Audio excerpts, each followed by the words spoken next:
நீ மௌனம் காக்கும் போதும் உன் சாதில் எந்த பேரை உன் தோட்டப்பூக்கள் சொல்லும் இல்லையா?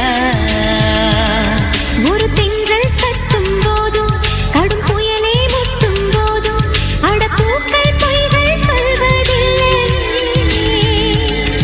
உன் இதழை கேட்டால் அது பொய்கள் சொல்லும், உன் இதயம் கேட்டால் அது மெய்கள் சொல்லும்.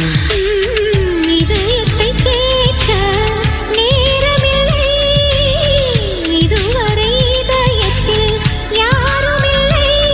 சொந்தம் கிடைத்தால் துணைவா? கையேந்தியே நான் கேட்பது ஓர் யாசகம், அஞ்சடையில் நீ பேசிடும் ஓர் வாசகம்.